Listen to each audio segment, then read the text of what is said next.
లూకా సువార్త 21వ అధ్యాయము. కానుక పెట్టెలో తమ కానుకలను వేయుచున్న ధనవంతులను ఆయన పారజూచెను. ఒక బీద విధవరాలు 2 కాసులు అందులో వేయుచుండగా చూచి, ఈ బీద విధవరాలు అందరికంటే ఎక్కువ వేసెనని మీతో నిజముగా చెప్పుచున్నాను. వారందరూ తమకు కలిగిన సమృద్ధిలో నుండి కానుకలు వేసిరిగాని, ఈమె తన లేమిలో తనకు కలిగిన జీవనమంతయు వేసెనని వారితో చెప్పెను. కొందరు ఇది అందమైన రాళ్లతోనూ అర్పితములతోనూ శృంగారింపబడి ఉన్నదని దేవాలయమును గూర్చి మాటలాడుచుండగా, ఆయన ఈ కట్టడములు మీరు చూచుచున్నారే, వాటిలో రాతి మీద రాయి ఉండకుండా అవి పడద్రోయబడు దినములు వచ్చుచున్నవని చెప్పెను. అప్పుడు వారు, బోధకుడా, అలాగైతే ఇవి ఎప్పుడు జరుగును? ఇవి జరగబోవునని సూచన ఏమని ఆయనను అడుగగా, ఆయన, మీరు మోసపోకుండా చూచుకొనుడి. అనేకులు నా పేరట వచ్చి, నేనే ఆయనననియు కాలము సమీపించెననియు చెప్పుదురు. మీరు వారి వెంబడి పోకుడి. మీరు యుద్ధములను గూర్చియు కలహములను గూర్చియు వినినప్పుడు జడియకుడి. ఇవి మొదట జరగవలసియున్నవి గాని అంతము వెంటనే రాదని చెప్పెను. మరియు ఆయన వారితో ఇట్లనెను, జనము మీదికి జనమును, రాజ్యము మీదికి రాజ్యమును లేచును. అక్కడక్కడ గొప్ప భూకంపములు కలుగును. తెగుళ్ళును కరువులను తటస్థించును. ఆకాశము నుండి మహాభయోత్పాతములను గొప్ప సూచనలను పుట్టును. ఇవన్నీయు జరగక మునుపు వారు మిమ్మును బలాత్కారముగా పట్టి నా నామము నిమిత్తము మిమ్మును రాజుల యొద్దకును అధిపతుల యొద్దకును తీసుకొని పోయి సమాజ మందిరములకును చెరసాలలకును అప్పగించి హింసింతురు. ఇది సాక్షార్థమై మీకు సంభవించును. కాబట్టి మేమేమి సమాధానము చెప్పుదుమా అని ముందుగా చింతింపకుందుమని మీ మనస్సులో నిశ్చయించుకొనుడి. మీ విరోధులందరూ ఎదురాడుటకును కాదనుటకును వీలు కాని వాక్కును జ్ఞానమును నేను మీకు అనుగ్రహింతును. తల్లిదండ్రుల చేతను సహోదరుల చేతను బంధువుల చేతను స్నేహితుల చేతను మీరు అప్పగింపబడుదురు.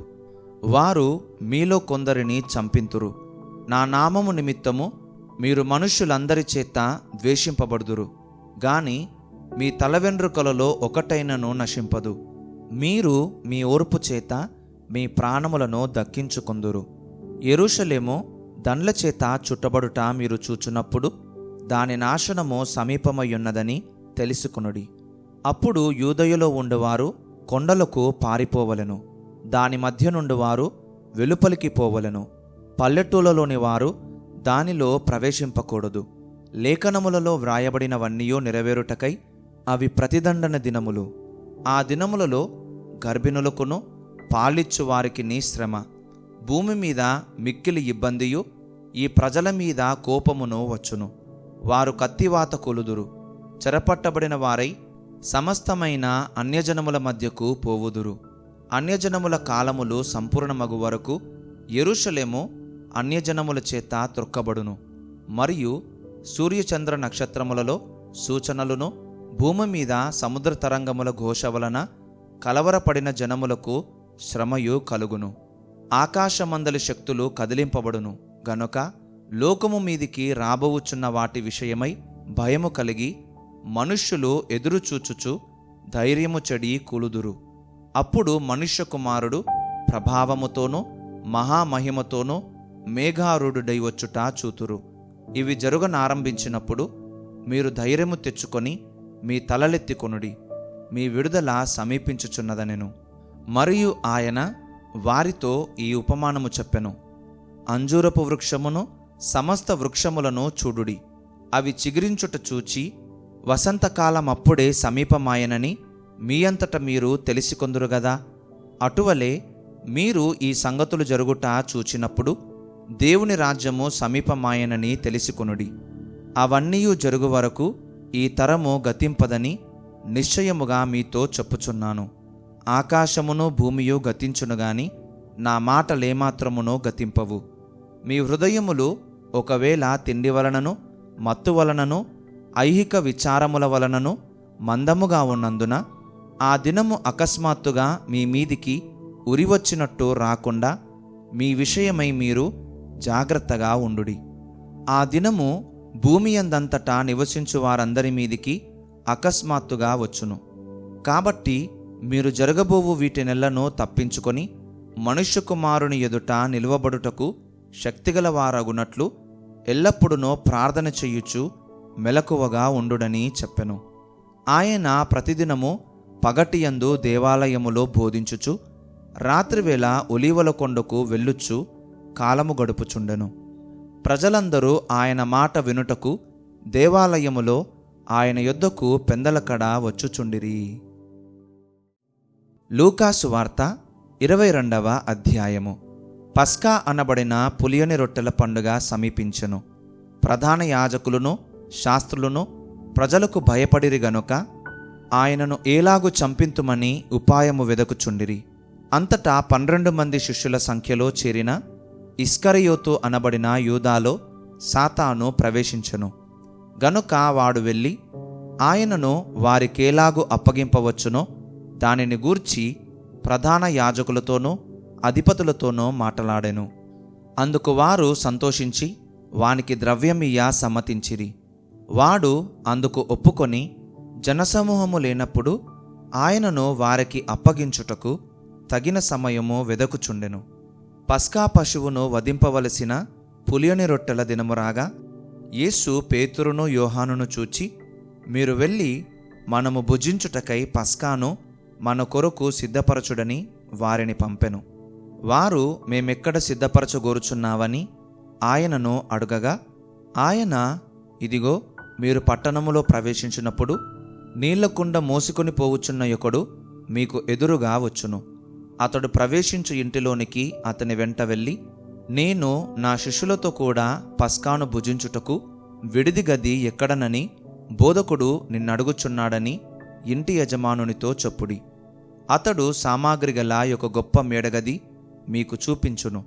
అక్కడ సిద్ధపరచుడని వారితో చెప్పెను. వారు వెళ్ళి ఆయన తమతో చెప్పినట్టు కనుగొని పస్కాను సిద్ధపరచిరి. ఆ గడియ వచ్చినప్పుడు ఆయనయు ఆయనతో కూడా అపోస్తలులను పంక్తిని కూర్చుండిరి. అప్పుడాయన, నేను శ్రమపడక మునుపు మీతో కూడా ఈ పస్కాను భుజింపవలనని మిక్కిలి ఆశపడితిని. అది దేవుని రాజ్యములో నెరవేరు వరకు ఇక ఎన్నడునూ దాని భుజింపనని మీతో చెప్పుచున్నానని వారితో చెప్పి, ఆయన గిన్నె ఎత్తుకొని కృతజ్ఞతాస్తుతులు చెల్లించి, మీరు దీనిని తీసుకొని మీలో పంచుకొనుడి. ఇక మీదట దేవుని రాజ్యము వచ్చే వరకు నేను ద్రాక్షారసము త్రాగనని మీతో చెప్పుచున్నానెను. పిమ్మట ఆయన ఒక రొట్టె పట్టుకొని కృతజ్ఞతాస్తుతులు చెల్లించి దాని విరిచి వారికిచ్చి, ఇది మీ కొరకు ఇయ్యబడుచున్న నా శరీరము, నన్ను జ్ఞాపకము చేసుకొనుటకు దీనిని చెయ్యుడని చెప్పెను. ఆ ప్రకారమే భోజనమైన తరువాత ఆయన గిన్నెయు పట్టుకొని, ఈ గిన్నె మీ కొరకు చిందింపబడుచున్న నా రక్తము వలననైన క్రొత్త నిబంధన. ఇదిగో నన్ను అప్పగించువాని చెయ్యి నాతో కూడా ఈ బల్ల మీద ఉన్నది. నిర్ణయింపబడిన ప్రకారము మనుష్య కుమారుడు పోవుచున్నాడు గాని ఆయన ఎవరి చేత అప్పగింపబడుచున్నాడో ఆ మనుష్యునికి శ్రమయని చెప్పెను.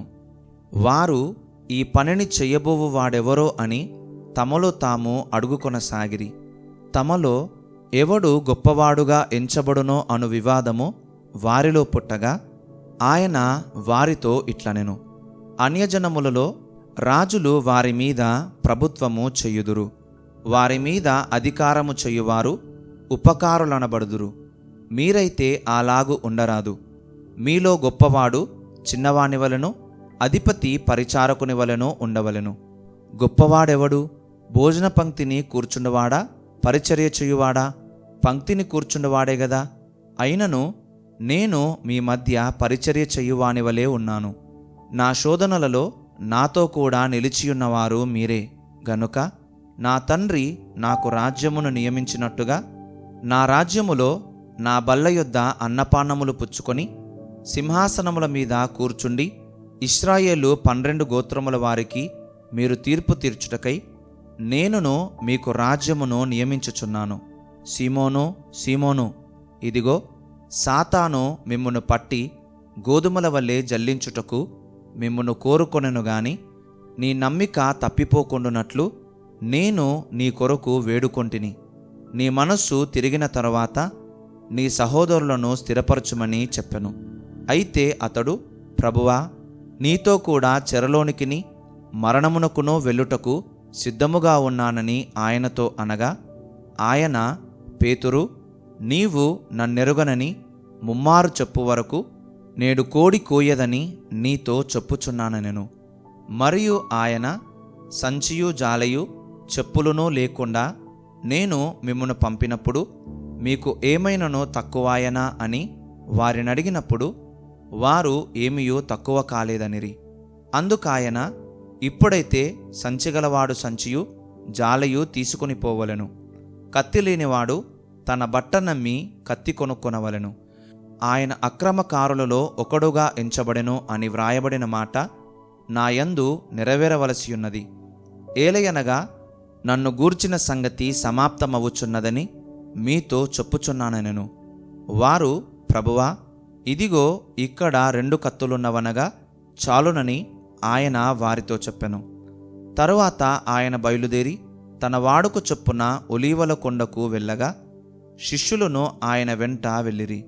ఆ చోటు చేరి ఆయన వారితో, మీరు శోధనలో ప్రవేశించకుండునట్లు ప్రార్థన చెయ్యుడని చెప్పి వారి యొద్ద నుండి రాతివేత దూరము వెళ్ళి మోకాళ్ళుని, తండ్రి, ఈ గిన్నె నా యొద్ద నుండి తొలగించుటకు నీ చిత్తమైతే తొలగించుము, అయినను నా ఇష్టము కాదు, నీ చిత్తమే సిద్ధించునుగాక అని ప్రార్థించెను.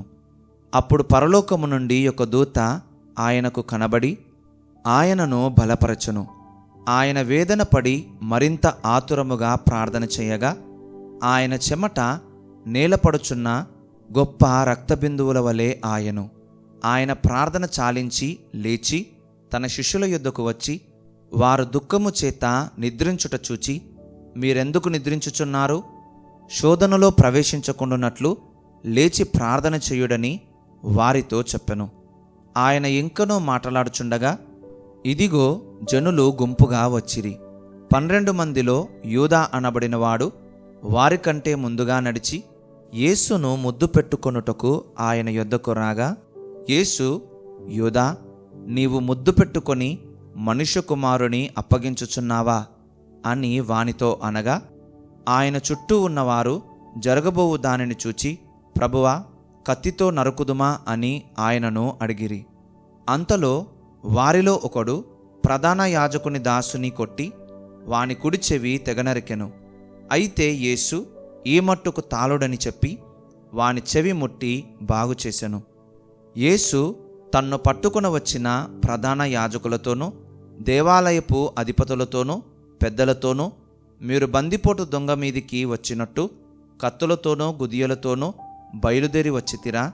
నేను అనుదినము మీ చెంత దేవాలయములో ఉన్నప్పుడు మీరు నన్ను పట్టుకొనలేదు. అయితే ఇది మీ గడియయు అంధకార సంబంధమైన అధికారమును అనెను. వారాయనను పట్టి ఈడ్చుకొని పోయి ప్రధాన యాజకుని ఇంటిలోనికి తీసుకొని పోయిరి. పేతురు దూరముగా వారి వెనుక వచ్చుచుండెను. అంతటా కొందరు నడుముంగిట మంట వేసి చుట్టూ కూర్చుండినప్పుడు పేతురును వారి మధ్యను కూర్చుండెను.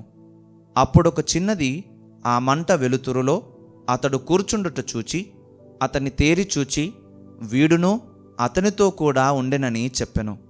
అందుకు పేతురు, అమ్మాయి, నేనతని నెరుగనెను. మరికొంతసేపటికి మరియొకడు అతని చూచి, నీవును వారిలో ఒకడవనగా పేతురు, ఓయి, నేను కాననెను. ఇంచుమించు ఒక గడియ అయిన తరువాత మరియొకడు, నిజముగా వీడును అతనితో కూడా ఉండెను, వీడు గలిలయుడని దృఢముగా చెప్పెను. అందుకు పేతురు, ఓయి, నీవు చెప్పినది నాకు తెలియదనెను. అతడింకనూ మాట్లాడుచుండగా వెంటనే కోడి కూసెను. అప్పుడు ప్రభువు తిరిగి పేతురు వైపు చూచెను. గనుక పేతురు, నేడు కోడి కూయక మునుపు నీవు ముమ్మారు నన్ను ఎరుగనందు అని ప్రభువు తనతో చెప్పిన మాట జ్ఞాపకము చేసుకొని వెలుపలికి పోయి సంతాపపడి ఏడ్చెను. యేసును పట్టుకొనిన మనుష్యులు ఆయనను అపహసించి కొట్టి ఆయన ముఖము కప్పి, నిన్ను కొట్టిన వాడెవడో ప్రవచింపుమని ఆయనను అడిగి, ఆయనకు విరోధముగా ఇంకను అనేక దూషణ వచనములాడిరి. ఉదయము కాగానే ప్రజల పెద్దలను, ప్రధాన యాజకులను, శాస్త్రులను సభకూడి ఆయనను తమ మహాసభలోనికి తీసుకొనిపోయి, నీవు క్రీస్తువైతే మాతో చెప్పుమనిరి. అందుకాయన, నేను మీతో చెప్పిన ఎడల మీరు నమ్మరు. అదియుగాక నేను మిమ్మును అడిగిన ఎడల మీరు నాకు ఉత్తరము చెప్పరు. ఇది మొదలుకొని మనుష్య కుమారుడు మహాత్మ్యము గల దేవుని కుడిపార్శ్వమున ఆసీనుడగునని వారితో చెప్పెను. అందుకు వారందరూ, అట్లయితే నీవు దేవుని కుమారుడవా అని అడుగగా, ఆయన మీరన్నట్టు నేనే ఆయనను అని వారితో చెప్పెను. అందుకు వారు, మనకిక సాక్షులతో పని ఏమి? మనము అతని నోటి మాట వింటిమి గదా అని చెప్పిరి.